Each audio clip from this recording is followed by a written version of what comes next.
स्वागत है आपके साथ, मैं हूं विपिन भट्ट और आज हम बात करेंगे पश्चिम बंगाल की, जहां पर हम पूछ रहे हैं कि क्या घिर गई ममता।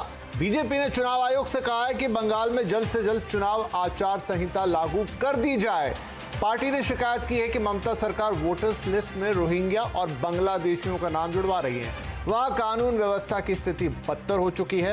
बंगाल के राज्यपाल जगदीश धनखड़ ने कानून व्यवस्था पर अपनी नेगेटिव रिपोर्ट भी सौंपी है। अफसरों के व्यवहार को लेकर भी गृह मंत्रालय और बंगाल सरकार के बीच बड़ा टकराव सामने आ चुका है। तो क्या बीजेपी बंगाल में चुनाव से पहले राष्ट्रपति शासन लगवा देगी? दूसरी तरफ ममता बनर्जी को तृणमूल कांग्रेस के भीतर से उठती बगावत से भी निपटना होगा।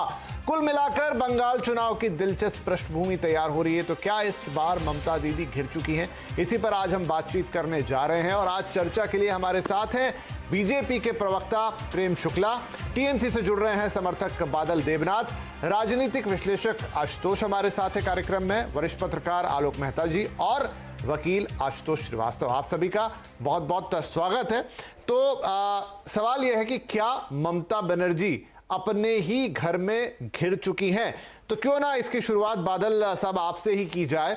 बीजेपी जिस तरह के मूव पर है, जिस तरह की शिकायतें हैं, चाहे लॉ एंड ऑर्डर को लेकर हो, चाहे वोटर लिस्ट को लेकर हो, अब चुनाव आयोग में पहुंच के शिकायत की है कि आप आचार संहिता जल्द से जल्द लागू करें। बीजेपी की ये मांग अपनी तरफ जायज है, नहीं है, वो एक अलग बात है, लेकिन क्या आपको लगता है कि इससे ममता बनर्जी की मुश्किलें बढ़ना तय हैं, वो गिरी हुई दिख रही हैं? देखिए विपिन जी, मैं आप सभी को मैं नमस्कार करता हूं। और आज चुनाव ऑफिस में भाजपा गया दिल्ली में, मैं भी बहुत बार चुनाव ऑफिस में गया, बहुत सारे काम लेके। चुनाव ऑफिस में चुनाव जब आते हैं तो अब पार्टी में सरकार पक्ष या विपक्ष जो भी रहता है वो इधर उधर करते हैं, जाते हैं। और कल भी चुनाव आयोग से ऑफिसर आएगा और डीएम के साथ, एसपी के साथ, कमिश्नर के साथ बात करेगा। ऐसा तो नॉर्मल बात है। और बंगाल में मैं कहने के एक बात देख रहा हूँ, मैं ममता बनर्जी इतना अच्छा काम किया। 34 प्रकल्प के ऊपर सारे बंगाल और बंगाली के हर घर में साथी चुनाव और हर रास्ता पानी, जन्म होगा तो 5,000, शादी में 25,000, स्कूल में फ्री, स्कूल में 35,000 रुपया, हर जगह में हर विषय में ममता बनर्जी इतना अच्छा काम किया है। लेकिन मैं देख रहा हूँ भाजपा किसी न किसी कारण ममता बनर्जी का बदनाम करने का कोशिश 6 महीना 1 साल से किसी न किसी कारण से कर रहा है। और मैं एक बात कहना चाहता हूँ, एक हाथ से ताली नहीं बाजते विपिन जी, क्योंकि यहाँ का बीजेपी का जो अध्यक्ष है उदय साहब दिलीप घोष है, हर दिन कुछ ना कुछ कहते हैं, कुछ ना कुछ हिंसा फैलाते, किसी को मारने का बात कहते हैं, शमशान में भेजने का बात है, पुलिस पिटाने का बात करते हैं, ऐसा कुछ ना कुछ कहते हैं। और राज्यपाल का बात भी आपने कहा है, राज्यपाल जो हर दिन, देखिए उनका खुद का गवर्नमेंट है, ओरिजिनल गवर्नमेंट राज्यपाल का खुद का होता है, लेकिन हर दिन कहना कि उन लोग क्या कर रहा है, वो भाजपा का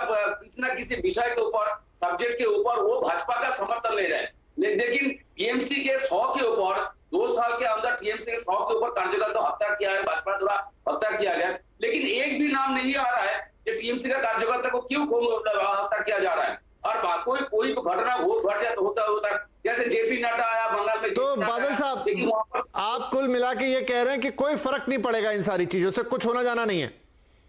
एक ही लाइन में कह देता हूँ विपिन जी, एक ही लाइन में कह देता हूँ, 2021 विधानसभा चुनाव में और 20 साल 30 साल से मैं देख रहा हूँ और पूरा देश में ममता बनर्जी के खिलाफ जितना बोलेगा, ममता बनर्जी को जितना टारगेट करेगा, बंगाल के आदमी, बंगाल के महिला, शिशु, किसान समेत सब एकजुट कर ममता बनर्जी को फिर हैट्रिक में। ठीक है, प्रेम शुक्ला है, ठीक है, बीजेपी से प्रेम शुक्ला है। शुक्ला साहब, बादल साहब कह रहे हैं कि जितना टारगेट करेंगे आप ममता बनर्जी को, उतना उनके फेवर में जाएगा। देखिए, ममता बनर्जी कोई टारगेट नहीं करेगा, बल्कि ममता बनर्जी और उनके कार्यकर्ता भारतीय जनता पार्टी के कार्यकर्ताओं को टारगेट कर रहे हैं। और इनकी टारगेटिंग जो है वो लोकतांत्रिक ना होके तानाशाही और फांसीवादी है। 130 से अधिक भारतीय जनता पार्टी के कार्यकर्ताओं की हत्या का क्या संकेत है? यही संकेत है कि इनको लोकतंत्र में बिल्कुल विश्वास नहीं है। और भारतीय जनता पार्टी के कार्यकर्ताओं की लगातार हत्याएं होने के बावजूद, जिस तरह से भारतीय जनता पार्टी के कार्यकर्ताओं ने जिस साहस के साथ, जिस तरह से बंगाल में लोकतंत्र को जीवित रखने के लिए जिस तरह से काम किया है, वैसे में बंगाल में पूरी तरह से सुशासन संस्थापित करने के लिए भारतीय जनता पार्टी के समर्थन में जनादेश आना सुनिश्चित है। इसकी आशंका स्वाभाविक तौर पर तृणमूल कांग्रेस पार्टी को है, इसीलिए भारतीय जनता पार्टी के कार्यकर्ताओं को टारगेट कर रहे हैं। भारतीय जनता पार्टी के राष्ट्रीय अध्यक्ष की कारवां पर जिस तरह से हमला होता है, भारतीय जनता पार्टी के महासचिव आदरणीय कैलाश विजयवर्गीय जी की कार को जिस तरह से तोड़ा जाता है, जिस तरह से कोरोना के काल में जब भारतीय जनता पार्टी के नेता सेवा दे रहे होते तो भारतीय जनता पार्टी के नेता दिलीप घोष, सुभाष सरकार, अर्जुन सिंह, इन सबको जिस तरह से डिटेन किया जाता है, ये सब किस बात का संकेत है? ये सब इस बात का संकेत है कि भारतीय जनता पार्टी का लोकतांत्रिक ढंग से मुकाबला करने की तृणमूल कांग्रेस पार्टी में क्षमता नहीं है। तो वो तृणमूल कांग्रेस पार्टी हिंसा का सहारा लेती है, भ्रष्टाचार का सहारा लेती है। अम्फान जैसे तूफान के समय भी उनको जब जनता की सेवा की आवश्यकता होती है तो जनसेवा करने की बजाय वो भ्रष्टाचार में संलिप्त रहते हैं। जिस तरह से टोलेबाजी चल रही है बंगाल में, उस टोलेबाजी के खिलाफ लोकतांत्रिक ढंग से, संवैधानिक ढंग से जिस तरह का आंदोलन भारतीय जनता पार्टी के कार्यकर्ता करते हैं, उससे क्षुब्ध होकर जिस तरह से तृणमूल कांग्रेस के कार्यकर्ता हिंसा पर आमादा होते हैं, वह इनकी बौखलाहट का संकेत है। और स्वयं अब तो ममता बनर्जी बौखलाने पर आमादा हो गई है। जिस तरह की भाषा का प्रयोग तो आप जब जाते हैं चुनाव आयोग के पास तो आपके कई सारे मुद्दे हैं। आप कह रहे हैं कि यहाँ लॉ एंड ऑर्डर की भी दिक्कत है, आप कह रहे हैं कि यहाँ पर वोटर लिस्ट के साथ गड़बड़ी हो रही है। आप क्या चाहते हैं? आपको लगता है चुनाव आयोग आपकी इन बातों को मान के कुछ आचार संहिता को जल्दी लेकर आएगा? देखिए, हमारा दायित्व तो है कि निर्वाचन आयोग के ध्यान में उन सारी गड़बड़ियों को सूचित करें जिन गड़बड़ियों के आधार पर चुनाव को प्रभावित करने का प्रयास किया जा रहा है। पहले तो मतदाता के मन में जो है डर भरा जा रहा है, मतदाता सूचियों में गड़बड़ी की जा रही है, हमारे कार्यकर्ताओं की हत्या की जा रही है।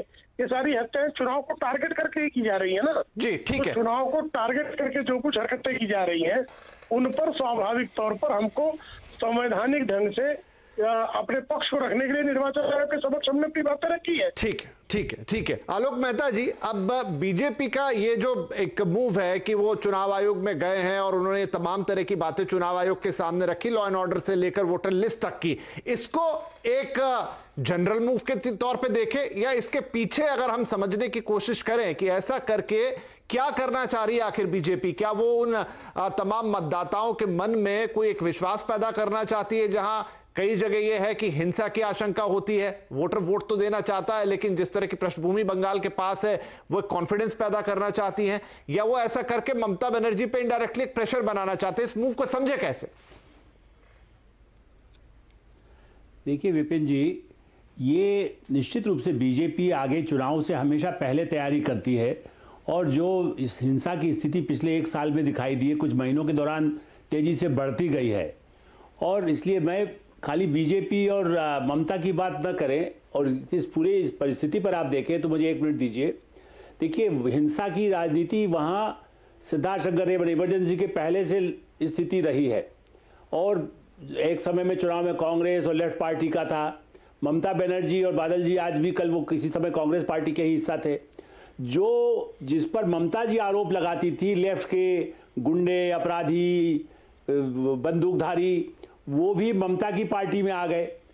अब कुछ उनमें से वही लोग ऐसे हैं जो वो भी हमला करते हैं, वो टीएमसी में शामिल हो गए। बीजेपी पर जब लगातार हमला होता है तो कई जगह संघर्ष की स्थिति दिखती है। पुलिस को भी ये सही है जो अभी हम बादल जी कह रहे थे, ममता जी का एक बड़ा प्रभाव रहा है। मैं आज भी ये नहीं कह रहा हूं कि कल किसकी जीत होगी। चुनाव आयोग जाना इसलिए जरूरी है कि और अदालत भी जाना पड़ सकता है क्योंकि स्थितियां जिस तरह की आ रही हैं, ऐसा मैंने विपिन जी, मैं लगभग 45 साल से बिहार बंगाल की राजनीति को देखता रहा हूँ, गया भी हूँ कितनी बार। राजीव गांधी के लिए लाल सलाम, जिस समय लेफ्ट का कब्जा हो गया था, उस समय कहा गया था कि हमने हेडलाइन बनाई थी, राजीव, इतनी भीड़ थी सड़कों पर।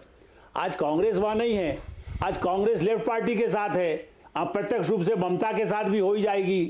तो अब इस समय केवल कन्फ्रंटेशन ममता और बीजेपी का जो दिखाई दे रहा है, ये इस बात को साबित करता है कि उस राजनीति को कहीं एक ऐसे किनारे पर एक दूसरा विकल्प जनता के सामने दिखाई दे और बीजेपी उसे कानूनी लड़ाई भी लड़ रही है और सड़क पर भी लड़ रही है। जिस तरह से कैलाश विजयवर्गीय और नड्डा जी के उस काफिले पर जब हमला हुआ, देखिए बहुत शर्मनाक है। और जिसके बाद ममता जी ने जिस भाषा का इस्तेमाल किया, मैं ममता जी की बहुत इज्जत करता हूं और मेरा ख्याल है बीजेपी के नेता भी करते हैं, क्योंकि वो तो कल तक अटल जी के साथ भी थी एक समय कुछ वर्ष पहले।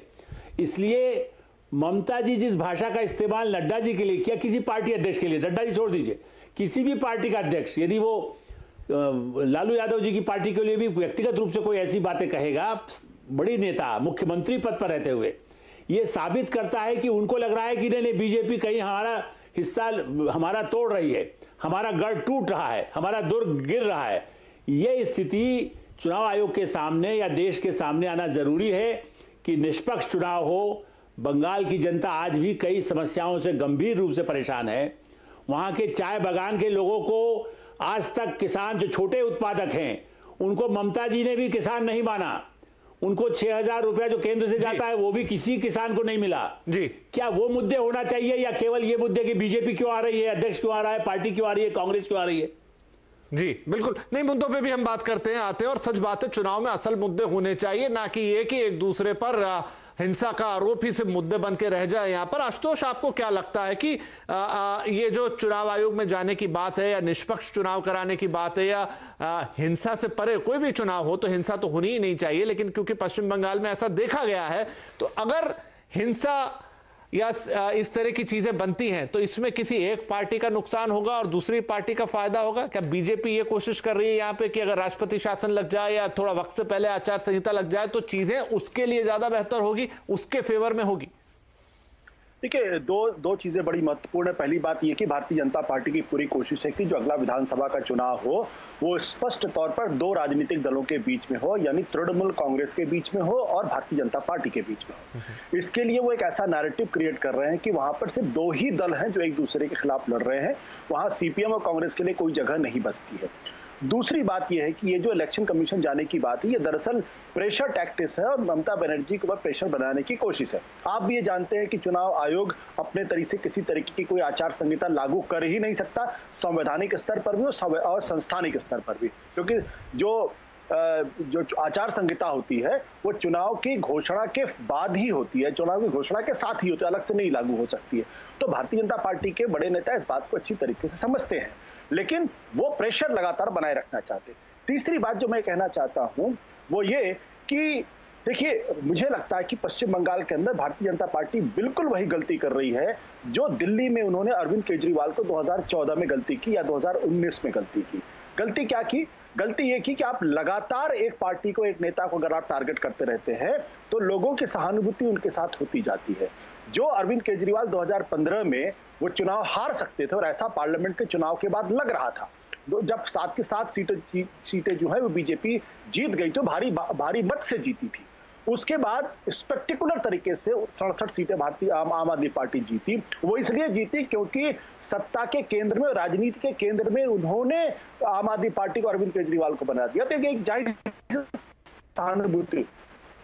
मुझे लगता है कि जनता पार्टी की स्थिति पार्लियामेंट के चुनाव के बाद से पश्चिम बंगाल में मजबूत स्थिति थी। 18 सीटें उसको मिली थी, 39% वोट उसको मिला था। तृणमूल कांग्रेस से सिर्फ 4% की कमी थी। ऐसे में उसको जमीन पर काम करके अपने आप को कंसोलिडेट करने का काम करेंगे। अगर आप ममता बनर्जी पर जितना हमला करेंगे, ममता बनर्जी को ही फायदा होगा, और मुझे लगता है कि ये स्ट्रेटेजिक मिस्टेक को कर रहे हैं। ठीक है, चलिए, तो ये तो कुछ सवाल है जो फिर एक बार प्रेम जी के पास जाएंगे, लेकिन उससे पहले मैं आशुतोष श्रीवास्तव जी के पास जाता हूं, जो हमारे इस पैनल पे एक तरीके से संविधान विशेषज्ञ के तौर पे भी हैं। आशुतोष जी, जो आशुतोष अभी बता रहे थे, उसके हिसाब से तो ये संभव नहीं है कि पहले आचार संहिता आ जाए कुछ भी, लेकिन अगर हम टेक्निकली इसे समझना चाहें तो क्या राष्ट्रपति शासन लग सकता है उसके पहले इन सिफारिशों के तहत? आचार संहिता जैसी कोई चीज लगे ना लगे, किस तरीके से बीजेपी को इस मूव से फायदा हो सकता है, या सिर्फ जैसा वो कह रहे थे कि ये प्रेशर टैक्टिक्स है, इससे ज्यादा और कुछ नहीं है? नहीं, मैं आशुतोष जी के बात से बिल्कुल सहमत हूं कि जो कोड ऑफ कंडक्ट है वो इलेक्शन कमीशन जो रूल्स है उसी हिसाब से उसको लगाया जाएगा। अब जहां तक आपने ये जो है प्रेसिडेंट रूल की जो बात करी है, तो उसके अंदर मैं लीगल पॉइंट में यही बताना चाहूंगा कि जो आर्टिकल 356 है हमारा कॉन्स्टिट्यूशन ऑफ इंडिया का, संविधान का, उसमें इस जो है पावर्स दिए गए हैं प्रेसिडेंट ऑफ इंडिया को कि अगर प्रेसिडेंट ऑफ इंडिया को अगर लगता है किसी स्टेट में लॉ एंड ऑर्डर का प्रॉब्लम, इन द सेंस कि अगर स्टेट जो है कॉन्स्टिट्यूशनल प्रोविजंस से अगर नहीं चलाया जा रहा है, तो ऐसे इमरजेंसी सिचुएशन में आर्टिकल 357 के तहत प्रेसिडेंट रूल लगाया जा सकता है। लेकिन यहाँ पे अगर हम पर्टिकुलर इस इंसिडेंस की बात करें तो अभी हमने देखा होगा 1994 में जो SR Bommai versus union of India का एक केस था, जिसको सुप्रीम कोर्ट ने 1994 में डिसाइड किया था, और उसमें सुप्रीम कोर्ट ने जो है सारे क्रिटिसिज्म को लेते हुए एक बहुत अच्छा डिसीजन दिया था, जिसमें कहा गया था कि जो है आर्टिकल 356 का जो है इस तरह से इस्तेमाल नहीं किया जा सकता है एक ऑर्डिनरी सिचुएशन में। इसके लिए बहुत ही मतलब इमरजेंट सिचुएशन होना चाहिए, और उसके पूरे गाइडलाइंस तय किए गए थे 1994 में।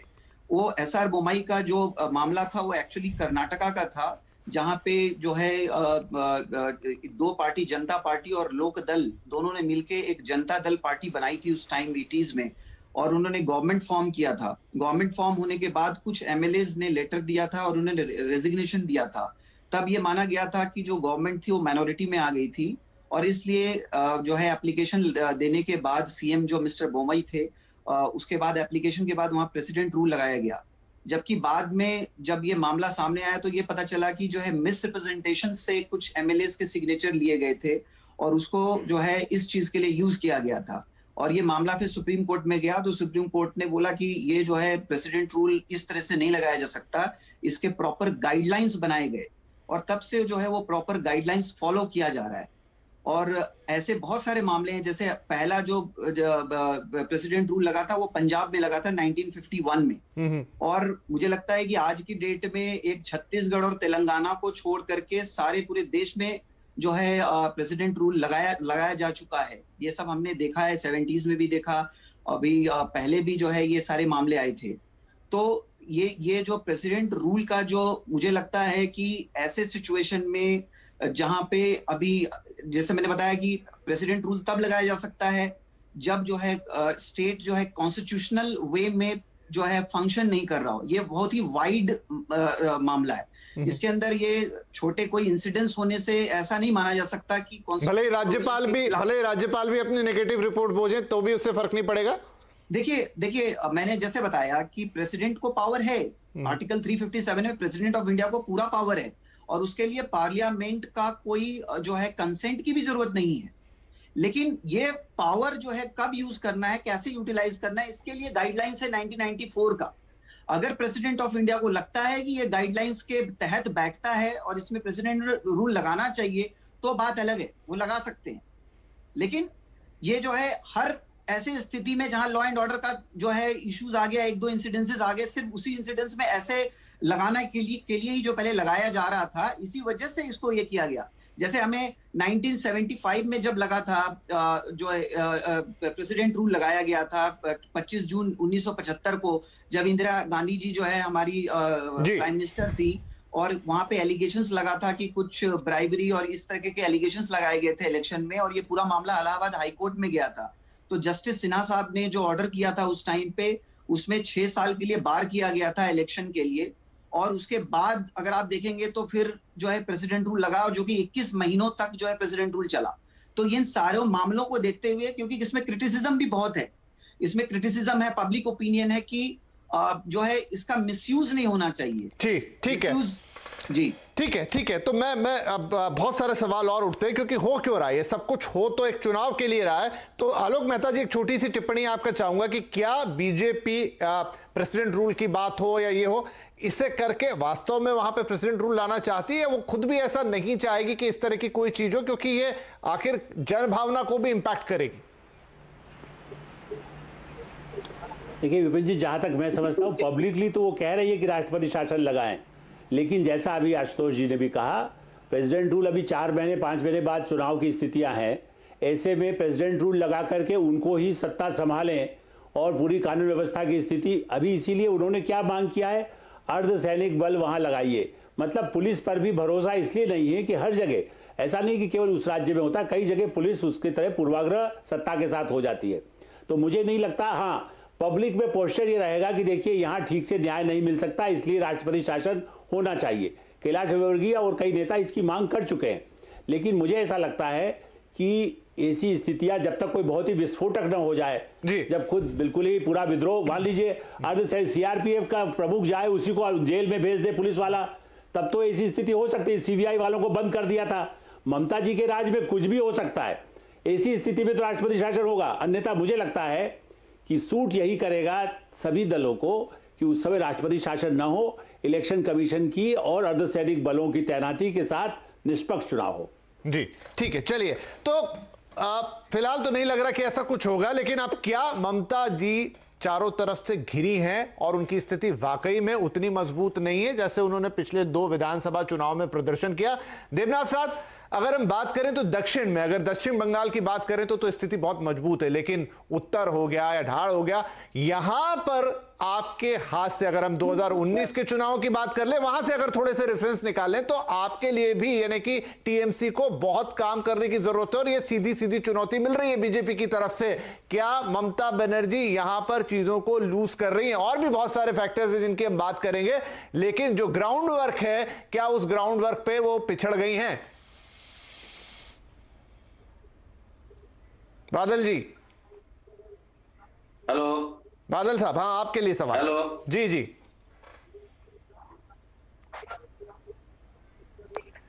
बादल साहब आवाज मिल रही है आपको मेरी? मेरा आवाज जा रहा है? जी आपकी आ रही है, आप मेरा सवाल सुन पाए क्या? आवाज मिल रहा है विपिन जी? हाँ जी मिल रहा है, आप म्यूट पर है शायद। मेरा आवाज जा रहा है? जी आपकी आ रही है, लेकिन आप, मुझे लगता है बादल साहब अभी फिलहाल सुन नहीं पा रहे हैं, तो मैं प्रेम शुक्ला साहब के पास आता हूं।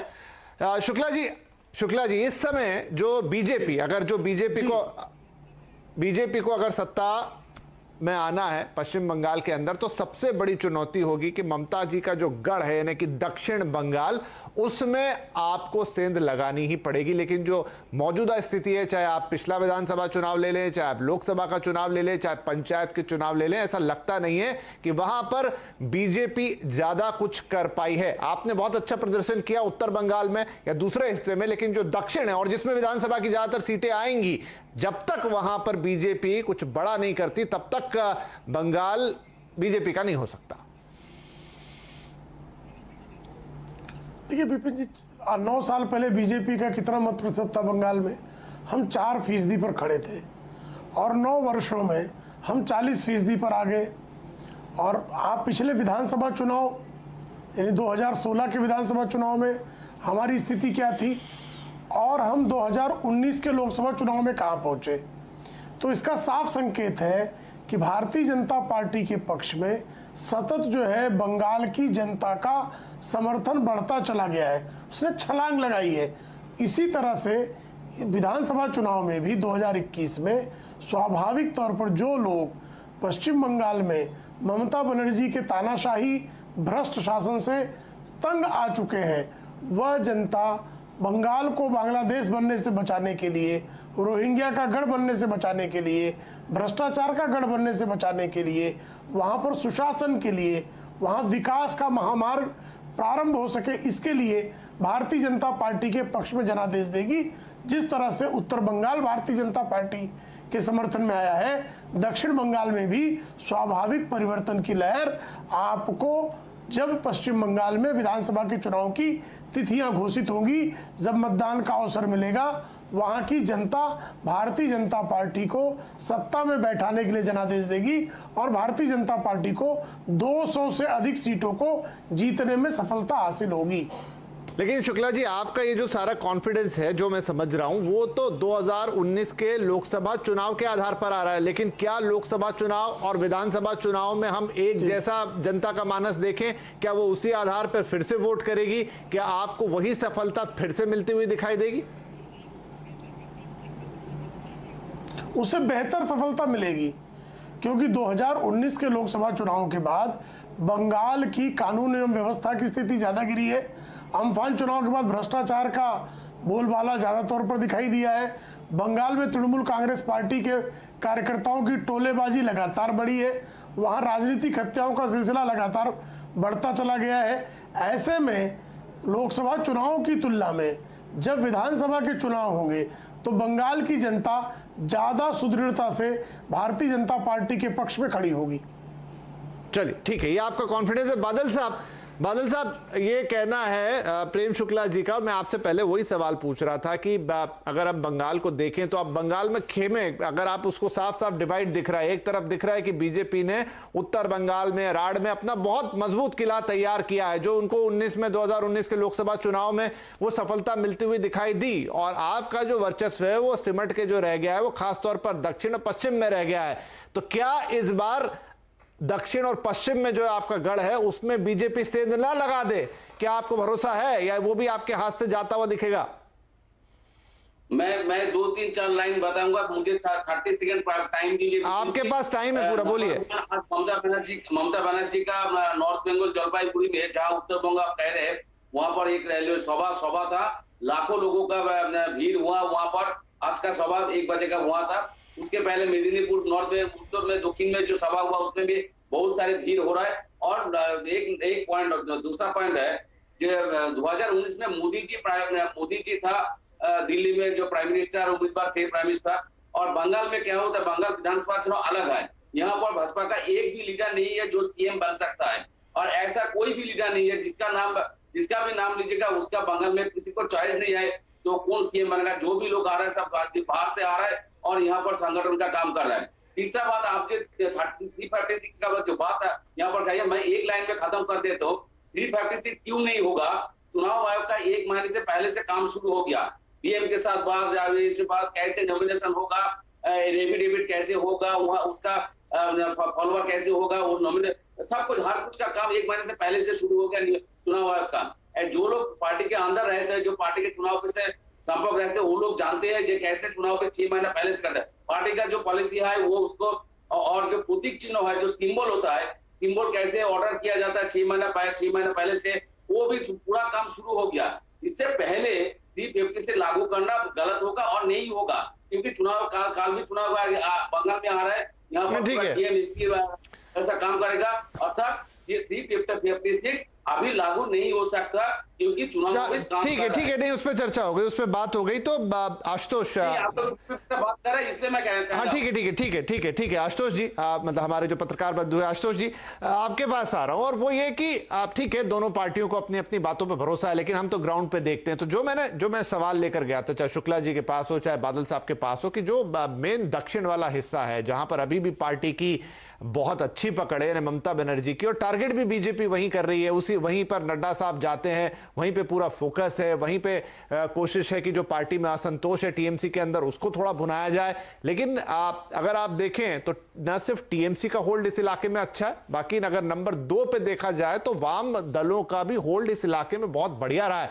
ऐसे में बीजेपी के लिए कितना आसान या कितना मुश्किल होगा कि वो इस हिस्से को तोड़े, क्योंकि इसको तोड़े बिना या इसमें घुसे बिना उनके लिए बंगाल जीतना उतना आसान नहीं होगा या संभव नहीं होगा? देखिए विपिन जी, जो माइक्रो स्टोरी है वो तो दिन पर दिन बदलती रहती है, उसके लिए बहुत सारे फैक्टर्स होते हैं, और मेरा हमेशा से मानना होता है कि जो मैक्रो पिक्चर है उसको पकड़नी चाहिए। मैक्रो पिक्चर क्या है पश्चिम बंगाल की, या जो हमारे यहाँ पिछले दिनों चुनाव हुए उसके संदर्भ में अगर आप देखें तो भारतीय जनता पार्टी जो है वो लोकसभा के चुनाव में वो एक्सेप्शनली बहुत अच्छा परफॉर्म करती है। अगर आप बिहार का उदाहरण दीजिए तो बिहार के लोकसभा के चुनाव में भारतीय जनता पार्टी को 39 सीटें मिली थी। विधानसभा में कितनी सीटें मिली? 0.06% ज्यादा मिली आरजेडी गठबंधन से। तो ये जो एक्सेप्शनल ड्रॉप होता है वो इसलिए ड्रॉप होता है क्योंकि पार्लियामेंट के चुनाव में मोदी जी जो है वो मुद्दा होता, उनको प्राइम मिनिस्टर बनाना होता, लोग उसलिए वोट करने के लिए निकलते हैं। पश्चिम बंगाल के चुनाव में पिछली बार भारतीय जनता पार्टी को 18 सीटें मिली लोकसभा की, ममता बनर्जी की पार्टी को 24 सीटें मिली। वोट कितना मिला? 39% और तृणमूल को कितना मिला? 43%। अब अगर आप इसको जक्स्टापोज करिए 2014 की लोकसभा के और 2016 की विधानसभा से, 2014 में भारतीय जनता पार्टी को पार्लियामेंट के चुनाव में 18% वोट मिला था, लेकिन जब 2 साल के बाद जब विधानसभा का चुनाव हुआ तो 8% वोट जो है भारतीय जनता पार्टी का गिर गया, 10% पर रह गया। अब इसको मैं 2016 का जो ये वोट शेयर है, ये स्टडी मेरे लिए ज्यादा इंपॉर्टेंट है कि पार्लियामेंट के चुनाव की तुलना में विधानसभा के चुनाव में बीजेपी का परफॉर्मेंस कैसा रहेगा। 2-3 दिक्कतें। पहली दिक्कत क्या है कि वहां पर ममता बनर्जी के खिलाफ क्या कोई बड़ा नेता है या नहीं नेता है, जो दिल्ली के अंदर या दूसरे राज्यों के अंदर भारतीय जनता पार्टी को नुकसान उठाना पड़ता है, कि ममता बनर्जी के जब लोग कहेंगे जो चीज राष्ट्रीय स्तर पर मोदी जी को लेकर आती है, तो मोदी जी के सामने कौन, तब पता चलता है वहां तो कोई ऐसा नेता नहीं है। तो लोग ये तुलना करेंगे कि ममता बनर्जी के सामने कौन है, तो वहां पे उनको छोटे नेता दिखाई पड़ेंगे, तब आदमी जो है वो रिस्क लेना पसंद नहीं करता।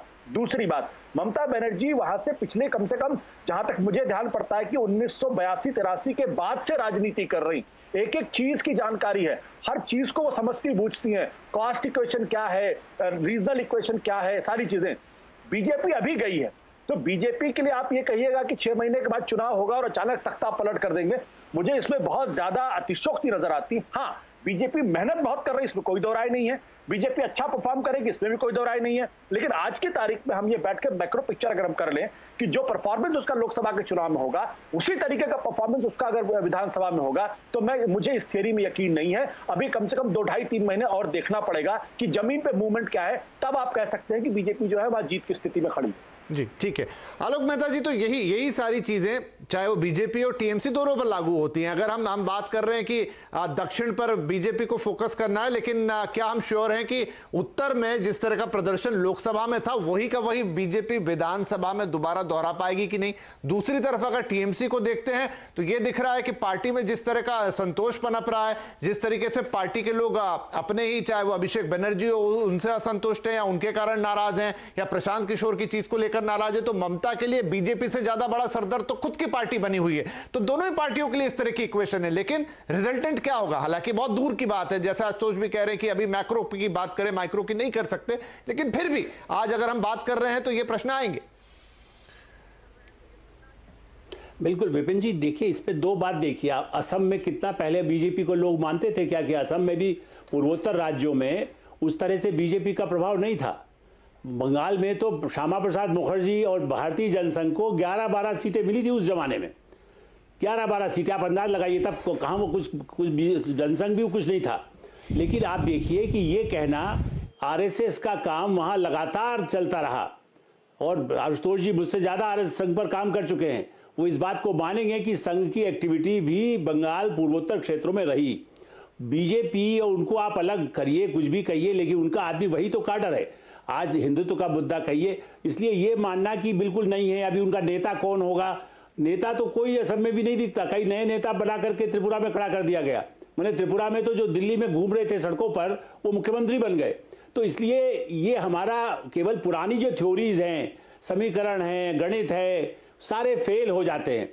इसलिए मेरा मानना है चुनौती दोनों बड़ी पार्टियों में है। और यहाँ तो वही है, जो बिहार में नुकसान कांग्रेस और उनके साथ मिलने का हुआ, वही नुकसान ममता को कांग्रेस और लेफ्ट पार्टी भी करने वाली हैं। उनके विभाजन और टीएमसी का विभाजन मतलब उनके जो लोग टूट रहे हैं, वो जो अब उनको लगा है कि अब मलाई इधर आने वाली है, कहीं कुछ मिल जाए। जरूरी नहीं है कि बीजेपी सत्ता में आए, लेकिन उनको एक सत्ता के नजदीक भी यदि पहुंचती है और एक बड़ी चुनौती देती है, ये लक्ष्य तो बीजेपी का है। और इसीलिए उसके मंत्री छोड़ करके खुलेआम अपनी सरकार के खिलाफ बोल रहे हैं। इससे साबित होता है कि असंतोष, ममता जी की कड़ाई से भी कुछ असंतोष उभरा है, उसका फायदा बीजेपी क्यों नहीं उठाएगी? यदि मध्य प्रदेश में 25 आदमी दल बदल देंगे तो वहां 15 भी बदलेंगे, तो उसका फायदा बीजेपी क्यों नहीं उठाएगी? बिल्कुल। बादल देवनाथ कुछ कहना चाह रहे हैं, मैं ब्रेक लूं उससे पहले आपकी टिप्पणी ले लेता हूं। जी बादल। मैं कहना चाहता हूं, ये बंगाल में भाजपा आफ्टर से मिला है, जो आशुतोष जी कह दिया, जो राष्ट्र नेता देश में 2 है, पक्ष में है मोदी, विपक्ष में है ममता, और कांग्रेस में राहुल गांधी है। लेकिन बंगाल में देखिए 2 ही सर्वभारतीय पार्टी है, एक भाजपा है और टीएमसी भी सर्वभारतीय है, लेकिन एक राज्य 2-3 राज्यों को मिला के है। लेकिन ममता के विपक्ष में आज भी भाजपा का प्रदेश संघ परिवार जो है, और मैं भी 20 साल संघ, आप लोग जानते हैं संघ परिवार था, 20 साल में 10 में बाद मैंने भाजपा छोड़ दिया 2010 में। मैं अभी भी मैं जानता हूँ बंगाल में प्राय 30% इलाका है जहां पर बूथ कमेटी, अंचल कमेटी, वार्ड कमेटी जो भाजपा का अभी तक नहीं है। और उत्तर बंगो का बात जो आप कह रहे हैं, वहां पर 8 सीटों में से 7 सीट भाजपा को मिल गया है, और एक झारग्राम में यहाँ पर मिला दक्षिण बंगाल में। और वहां पर आज भी जो सभा हुआ, मैं कुचबिहार में जा रहा हूँ 3 दिन के लिए, कुचबिहार नॉर्थ बंगाल जा रहा हूँ मीटिंग के लिए, मैं जा रहा हूँ 3 दिन के लिए। मैं खुद जानता हूँ भाजपा का लोकल स्तर में अभी संगठन नहीं है, जो 2019 में जो हाई वहां उठा था जो मोदी जी के लिए, अभी बंगाल में उतना नहीं है। इसलिए कैलाश जी, मुकुल जी, दिलीप जी जो कुछ भी कह रहे हैं वो लॉ एंड ऑर्डर को लेके बात कर रहे हैं, लेकिन उन्नयन के बारे में कुछ नहीं। वो क्या करेगा, उसका विकास क्या होगा, कुछ भी वो लोग नहीं कह रहे। तो ऐसे लॉ एंड ऑर्डर को सिर्फ लेके चुनाव जीत नहीं सकते भाजपा, और लीडर नहीं है बंगाल में भाजपा का, मुद्दा यही है। और अर्जुन सिंह का बात, मुकुल राय का बात जो आप कह रहे हैं, वो मुकुल राय का जो बात कर रहे हैं, वो लोग टीएमसी का सस्पेंड लीडर है। नीतीश कुमार में नॉर्थ बंगाल सस्पेंड लीडर है, उसको लोग माफिया कहते हैं। अर्जुन सिंह को माफिया कहते हैं लोग, और मुकुल राय टीएमसी से अड्डा नाड्डा सब मास्टरमाइंड उनको कहते हैं। तो ये लोग को सामने रख के भाजपा यहाँ पर चुनाव जीत सकते हैं, ये कैसे हो सकता है? इसलिए मैं कह रहा हूँ जो अच्छा आदमी लेके आइए, जो बंगाल से जो बात कर, जिसको लोग भरोसा कर सकते हैं। लेकिन ममता बनर्जी को बंगाली देश और बांग्ला में गली में उत्तर पूर्व भारत में ममता बनर्जी को समर्थन करते हैं, और भाजपा कहने के इसी कारण से ठीक है, मुझे ब्रेक लेना पड़ेगा, लेकिन मैं शुक्ला जी की टिप्पणी के बिना ब्रेक ले नहीं सकता। शुक्ला जी, तो ये है कि आपके पास कोई ऐसा चेहरा नहीं है जिसको आप प्रस्तुत करें ममता बनर्जी के सामने बंगाल में, अगर बात लोकल चुनाव की होती है, बंगाल की होती है। देखिए, उत्तर प्रदेश में भी 2017 के पहले लोग यही कहते थे कि भारतीय जनता पार्टी के पास चेहरा नहीं है। 2014 महाराष्ट्र में भी यही बात कही जा रही थी। हरियाणा में भी 2014 में कहा जा रहा था कि भूपेंद्र सिंह हुड्डा के सामने भाजपा का चेहरा कौन। त्रिपुरा में जैसे आलोक जी ने बताया, चेहरा ही नहीं दिखाई देता था। भाई वहां तो इतनी कम्युनिस्ट पार्टी इतने दिनों से थी कि वहां लगता था कम्युनिस्ट पार्टी कैसे उखाड़ कर फेंकेंगे। लेकिन भारतीय जनता पार्टी के पन्ना प्रमुख से लेकर आदरणीय प्रधानमंत्री तक जिस तरह से परिश्रम की पराकाष्ठा करते हैं, जिस तरह से हमारी नीतियां और कार्यक्रम जन जन तक पहुंचाने का काम होता है, उसका परिणाम है कि आदरणीय नरेंद्र मोदी जी का चेहरा देखकर लोग वोट देते हैं। उत्तर प्रदेश में दिया कि नहीं दिया? 312 सीटें 2017 में किसी भी एग्जिट पोल ने नहीं दिया था, किसी पोल सर्वे ने नहीं माना था।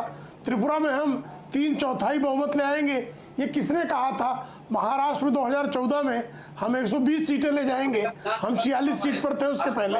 किसने इसकी प्रेडिक्शन किया था? कहाँ, कौन सा चेहरा देख के दिया था?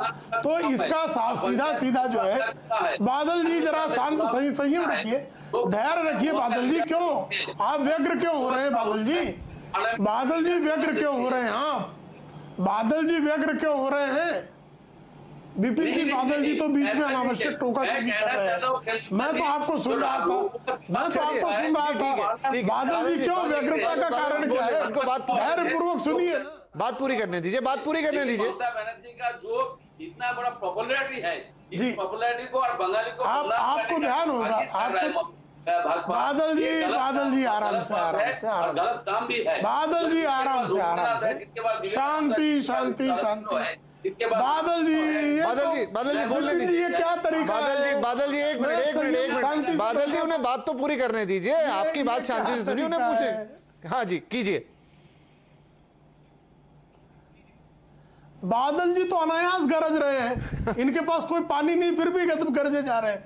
ना गरजे भाई, बादल जी आराम से शांत रहे।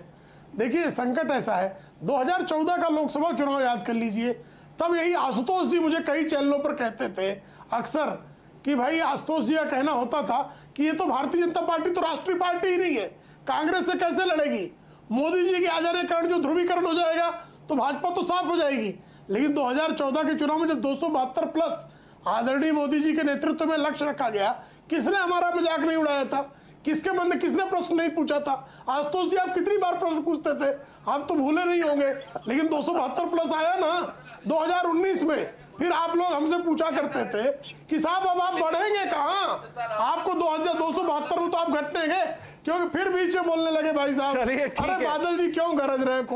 नहीं, अच्छी बात है। डिबेट के अंदर अगर हंसते हुए चेहरे दिखे 6 की 6 विंडो में तो अच्छी बात है, बुराई नहीं है इसके अंदर। चलिए, इसी मुस्कुराहट पे और इसी हंसी पे एक ब्रेक ले लेते हैं। ब्रेक के बाद बंगाल की इस लड़ाई को आगे बढ़ाएंगे। छोटा सा ब्रेक। पश्चिम बंगाल में क्या ममता बनर्जी घिरी हुई नजर आ रही है? चाहे वो राष्ट्रपति शासन लगाने की अनुशंसा वाली बात हो, चाहे आचार संहिता वक्त से पहले लागू करने की बात हो, बीजेपी पहुंची चुनाव आयोग के पास, और तमाम और दूसरी चीजें भी, जहां पर ऐसा लग रहा है कि ममता बनर्जी के लिए इस बार अपना किला बचाना उतना आसान नहीं होगा और 10 साल का इस शासन क्या इस बार खत्म होगा और बीजेपी एक बार सत्ता पर काबिज होने में कामयाब होगी पश्चिम बंगाल के अंदर। तो ये वक्त बताएगा, लेकिन अभी वक्त बाकी और उससे पहले बातचीत होती है, बहस होती है, वही आज हम कर रहे हैं, लेकिन हंसते मुस्कुराते हुए।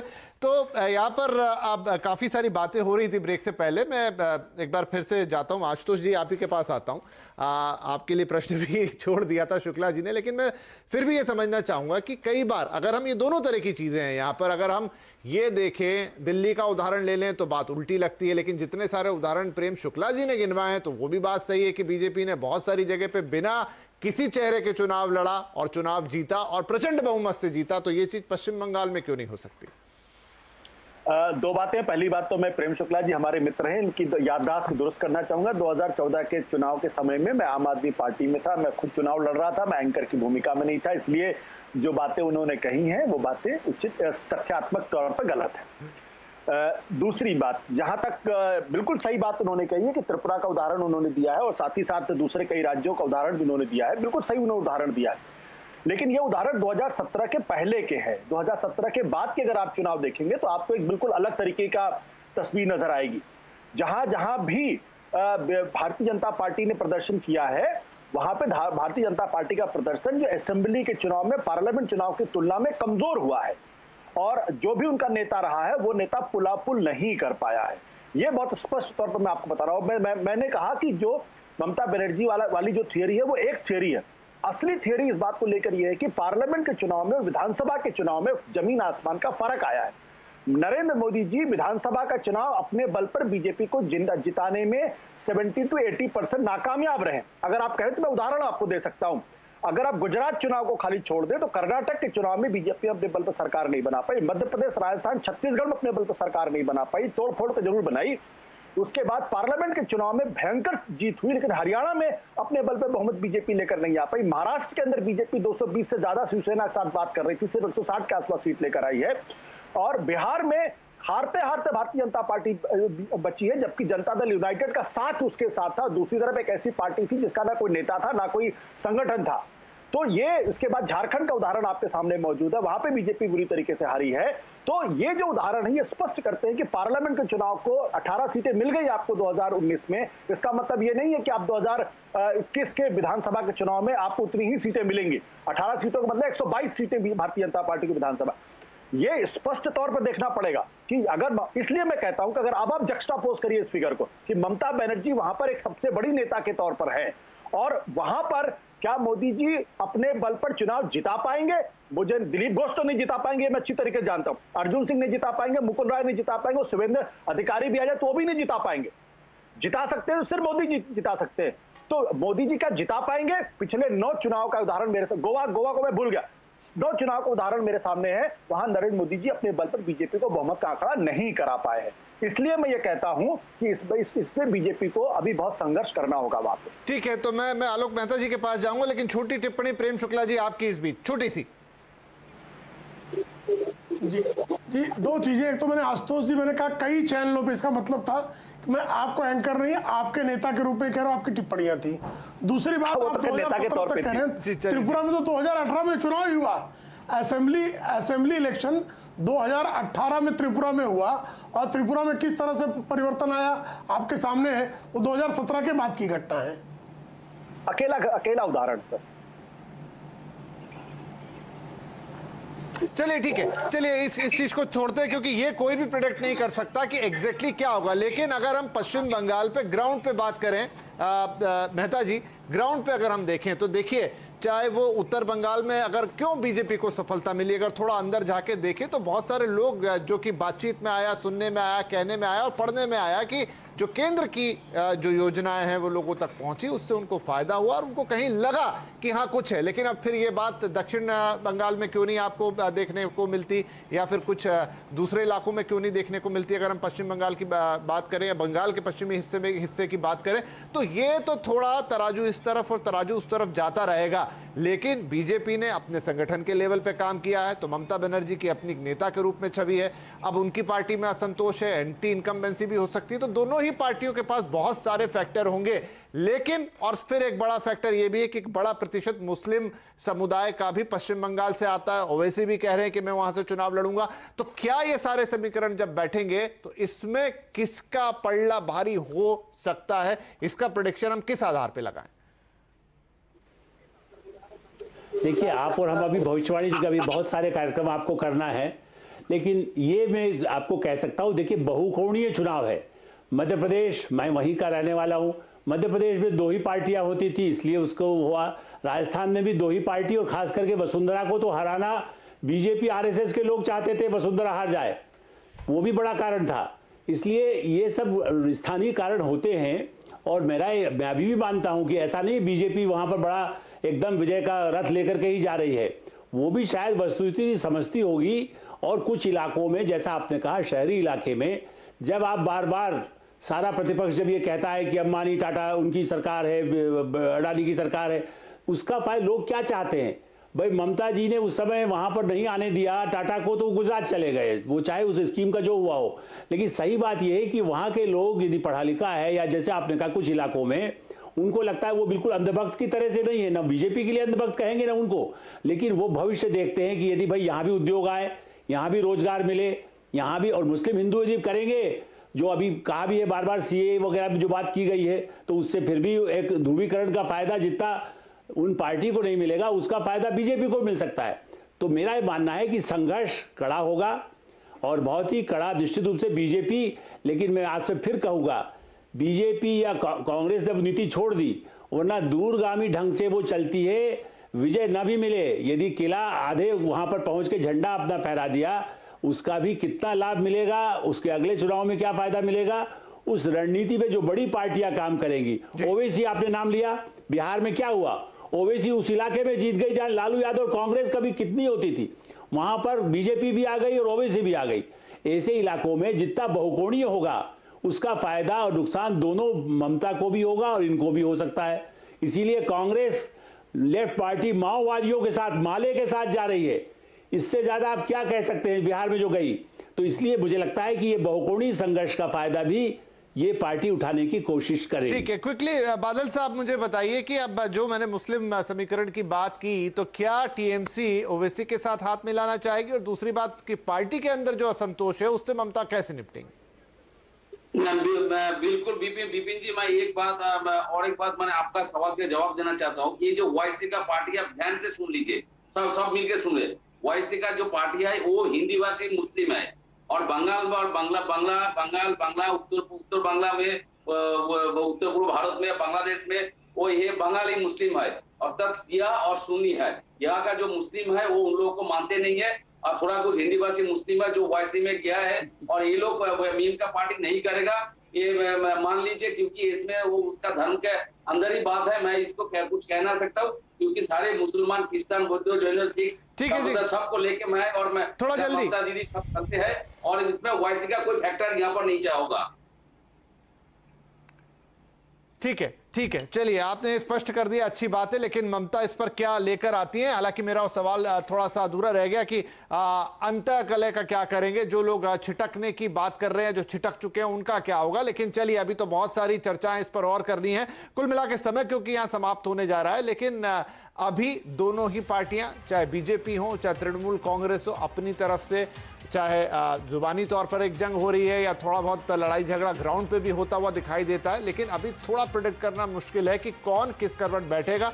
दोनों ही पार्टियां अपना पूरा जोर लगा रही हैं, लेकिन आपको नहीं भूलना होगा कि यहां पर वाम दल भी हैं जो अपना खेल दिखाएंगे। कांग्रेस का भी वोट परसेंट दोनों चुनाव में इतना कम नहीं था कि वो किसी को आहत ना करे, और साथ में ओवैसी ने भी यहां पर चुनाव लड़ने का ऐलान किया है। तो वो इस पूरे समीकरण को किस तरीके से बनाएंगे या बिगाड़ेंगे, तो अभी कई चर्चाएं बंगाल पर और होनी है। आज ये एक मौका था। फिलहाल आप सभी का इस कार्यक्रम में शामिल होने के लिए बहुत शुक्रिया। नमस्कार।